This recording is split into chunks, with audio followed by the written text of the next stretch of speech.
let's go out to Soldier Field. We are excited to bring in our guy, Adam Jahns. I don't know, Jahns, feels like you've covered games like this before. I have, yes. That is confirmed. Confirmed, yes, I have. What went the way you thought it would tonight? And what were you just sort of surprised by, especially the way in which this game just totally swung? I kept turning to Pat Norton during the game. Like here it is 17-6, and this building is going nuts. It's completely a buzz. The environment was electric. Fans are going nuts. Fans aren't sitting down. Fans are celebrating. But I turned to Pat Norton, our colleague. I go, there's a lot of time left in this game. We know how this plays out. We've seen games like this start really, really well, and things start to fade away. A couple quick possessions by the Bears. Some momentum from the opponent, and things spiral. So was I shocked? Like what unexpected? I don't know. The whole thing felt like a very Bears-like game that I've seen and covered many a times, Adam, many a times. I'm curious what the offensive – it's always sometimes hard to judge all the offensive line play until you go back and watch it again, but – I thought Braxton might have had a good night tonight. Yeah, I know you talked to Jonah Jackson. My first reaction on Jonah Jackson's game was he actually might have been the weak link on the line tonight. Just what did he have to say? What did you see? And, just what can you tell us from the locker room on that?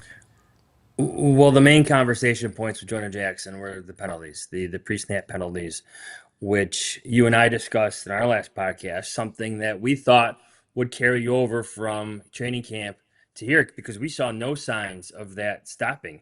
We got the Darnell Wright pick, absolutely correct. He had a false start today. So those pre-snap penalties, I do think some of these are cadence related. There was one on DJ Moore where he's literally turning upfield like he's expecting the ball to be snapped. And he looks back at Caleb and his center Drew Dahlman like what happened? Like what's going on here? So I do think there are more things involved in these pre-snap penalties. It's just not the lineman jumping off sides here. It's something's going on with the cadence. In my opinion, I think if you sat down the players and you got real answers, you might get some of that, but something seems off. This has been a trend since training camp. It's been a problem since training camp, and I'm not surprised whatsoever that we saw, false starts from the Bears offensive line on Monday Night Football tonight.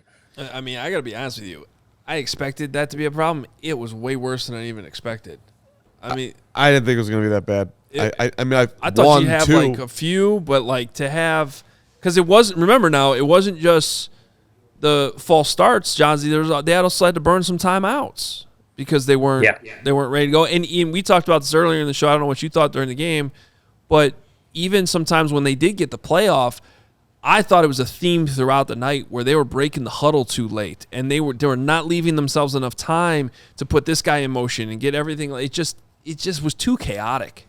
See, and again, that's something that reminds me from training camp where you and I and Dion Miller and other reporters are tracking when Caleb Williams steps into that huddle and relays the play call that he got from Ben Johnson to the rest of his teammates. And we're all watching the clock.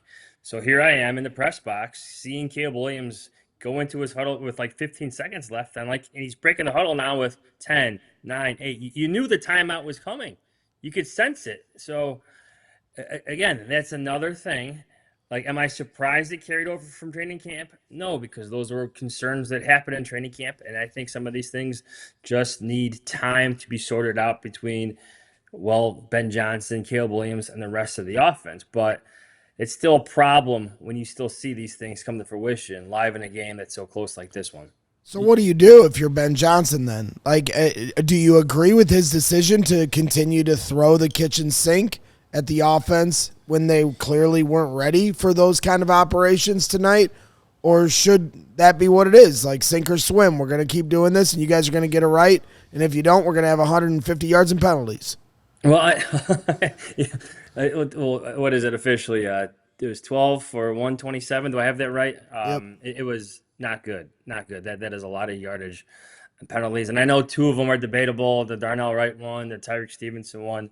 Obviously, those could be debated. But, yeah, the ones that we're talking about, I don't know if it's like a thing about throwing the kitchen sink. It's just professional football play. in a sense. It's reaching a point that Ben Johnson wants to get to in terms of how his offense wants to function. He needs his cadence to be a weapon. You can't lose that. I was talking to Press Taylor the other day, like, you know where the ball's supposed to go, and you know when the ball's supposed to be snapped. You can't lose one of those advantages you have over the defense. So you need that cadence to be part of your arsenal. So I don't know. I know what you're saying, but I don't think you need to simplify, scale back. It's way too early to be having those discussions, frankly, in my opinion. I think a lot of these players on offense need to be challenged, need to be pushed, need to get to a point where Ben Johnson has the offense functioning the way he wants it to. And look, there's no way that he's quote unquote throwing the kitchen sink at him. They have pared it down, and they're just still not getting it. So I there's no way they're like, let's make it as hard as they possibly can. That's not what's happening. It's not logical. There's no way that's what's happening. But I know you were around Cole Kmet too, Jahns, and Cole's been here for a long, long time. Did you? I'm curious how the state of Kmet after the game. Yeah, to me, it's all about the details, and there's times where you hear answers about players being on their P's and Q's, and getting all those attention to details where it feels just like cliched like answers. But I felt like tonight, like it meant a lot. Like these just weren't cliches. Like there's obviously things they know they could clean up from an individual player perspective, from an offensive unit perspective. He knows these are things that were a problem in training camp and in the preseason. So to see them continue into Monday Night Football on week one, obviously the veteran thought they were a problem. So I think he's putting this on the players to fix it. It's not just the coaches or the coaches connecting with the players in this regard. Ben Johnson getting what he wants from his offensive line and so forth.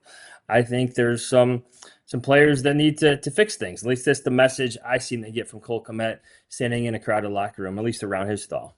So, John, there's a lot of bad plays in this game. For you, what was the most disappointing, maybe not play, but maybe part of the game? If it was offense, defense, special teams, what was the most disappointing to you in this game?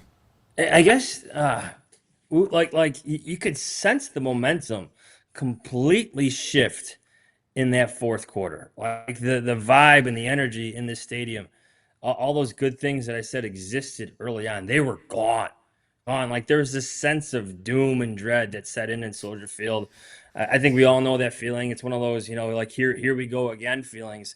And you're just looking for a player to step up and make a play. But here's J.J. McCarthy, like standing firmly in the pocket, delivering throw after throw. Like he got better. And I turned to my colleague sitting in press row. Like he's throwing with a little conviction right now. He's got a little juice in his passes, like allowing J.J. McCarthy to find a rhythm when you had him locked up for 3 quarters.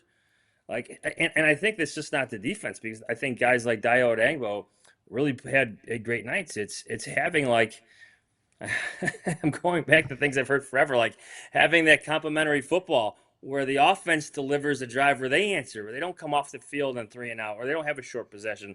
They're able to answer all the good things that the Vikings were doing. You just never saw that come to fruition in the fourth quarter, where the Vikings just dominated and they had that 21-0, run on the Bears. And, I know you had a chance to talk to Grady Jarrett. Obviously, he's one of the leaders on that defense and in that locker room.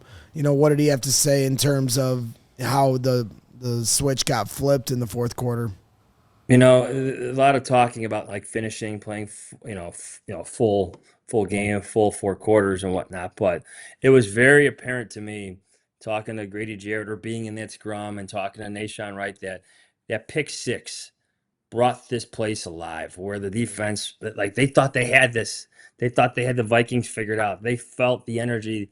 They felt the momentum. They felt all the good things you want to feel on a primetime game. And then it disappeared. I think they kind of shocked a lot of players in that locker room, how they went from being up 17 to 6, right? Mm-hmm. 17 to 6. And like that doesn't sound like here's the thing, like it sounded like a big lead in the game because of how much the Bears were dominating, but really that's not a big lead at all. It's not. It's just a 2-score football game. So to see it slip away, there was some shock. At least that's the impression I got from some players in the locker room, that this really slipped away from them. Even though a 17 to 6 lead isn't really that insurmountable, in my opinion. Yeah, I think it was underrated because JJ is going to get all the headlines for the 3 touchdowns, but I thought the way the Vikings started running the football in the fourth quarter, that's really set the tone. Because that touchdown drive, which ends with the touchdown throw to Justin Jefferson, but they got going on that drive on the ground with a couple Jordan Mason runs. And I guess that's the counterpoint to what we're saying tonight. Okay, so things weren't working on the ground. Well, why didn't you try Kyle Monungai? The Vikings just went out and got Jordan Mason, and it wasn't really working with Aaron Jones. So they went to Jordan Mason, and all of a sudden they started picking up some big chunk plays that got their offense going. And so I think that's one example tonight where Kevin O'Connell adjusted offensively better than Ben Johnson did in the second half. Have you looked specifically at the rushing stats in the fourth quarter? Do you want me to go both through teams? Yeah, go for it. Yes, yeah. So here's the Vikings rushing stats. This is just the fourth quarter. 13 carries, 82 yards, 1 touchdown. That's the J.J. McCarthy touchdown run. The Bears, 3 carries, 12 yards in the fourth quarter. The one positive carry was Caleb Williams, 13 yards. DeAndre Swift, 2 carries for a -1 yards. When you have the lead as well. What's crazy about that is if you just read off those numbers and didn't say what the score was, you'd be like, oh, the Vikings were winning. No, the Bears were winning by 2 scores when the fourth quarter started. It's not good. 0 sense. Yeah, and I think to your point about, like, I think there's some good things to say about this defensive line, but it just seemed to wear down in the fourth quarter. I'll have to go back and watch it a little bit closer, but when it comes to finishing, they just didn't do a good enough job. But that's the run game. That's the run game. That's them wearing down the Bears' defensive line. That's them putting the pressure on them. That's them taking, them getting off the ball and them taking the aggression to the Bears' defensive line. What grade do you give the coaching staff tonight, Jahns, on your way out here? And what grade do you give the quarterback? Give me a grade. Grades? You want grades? C's across the board? Like, yeah, that's what's found. I think that's fair, right? Like, it wasn't horrendous. It wasn't brilliant. It was. There was a great start, and there was a lot of bad in between. They had a nice drive at the end. Cole Kmet made a great catch, one-handed catch down the seam. A nice, well-designed play to get the touchdown to Roma Dunze. But that was just a little bit too late. There was a lot of bad stuff in between that. I'll push back a little bit. I would give Dennis Allen still like a B+ at least, because I think the defense was more a product of them kind of running out of gas with the injuries that they had. I thought Dennis did a really good job of calling what he could with 3 key players out. Especially when he didn't know until yesterday. He's so excited about having Kyler Gordon. Thought he was going to have Kyler Gordon. They practiced all week with Kyler Gordon. Had a game plan with Kyler Gordon.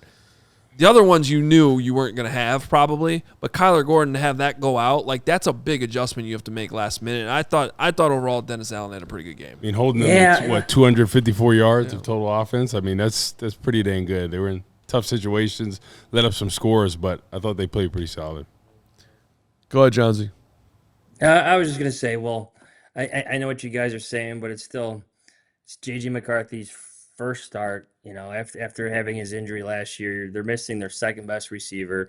Their starting left tackle is missing. So, like, I feel like the injuries, I guess they kind of balance out in a sense to me, at least in my opinion. Like, I thought he had a great game going for 3 quarters. I love the cover 0, the 7-man blitz to get that pick 6. Nahshon Wright gave some great answers on that, just on the clues he was reading. So, like, there's some great coaching going on, but I think you're just looking for that final sack, or maybe to my other point about maybe some complimentary football in the fourth quarter to get the defense off the field. So you won me over there a little bit, guys, but I'm going to stand by my C+, maybe a B- if you kept me on the show. Would you have gone for it on 4th down in the first half or kicked the field goal? Oh, 100%. I would have totally gone for it on 4th down. The play was there. Right. The throw was there. He just has to complete that pass. Yep. Did you hear Ben Johnson after the game? He liked his play call. He has to go back and look at what Caleb saw. But even Caleb Williams said himself, like, that's when I have to hit. Like, yep. It was there.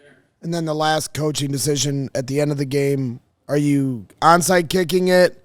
Do you critique Ben at all for trying to go for the touchback when it didn't happen? I'm trying to steal all of our Hogan John show tomorrow morning. 9 a.m. With your special teams question, absolutely. Thanks for taking that segment out of my show, Braggs. I appreciate that. No problem.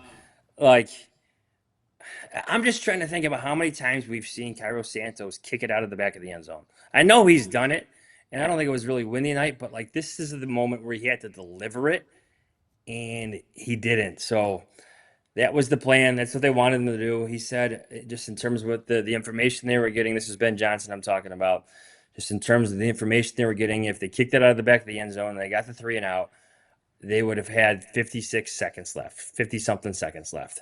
And I think they have a fighting chance. At least that's what they believe. But I don't think, does he do it a lot? Oh, you would know. I don't think he does. He's capable. He's done it plenty.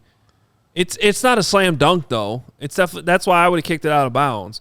And I also don't understand why this 4th-round pick that you spent on Torrey Taylor, he can't figure out how to just be your kickoff specialist when you need a touchback. I feel like he should be able to do that. But they don't even try it. Can I ask you a special teams question? Is he taking too many steps on his punts? I need to look at that closer because I agree that the get off on the punts is not fast enough, and you could see that coming the entire game that there was maybe going to be a block.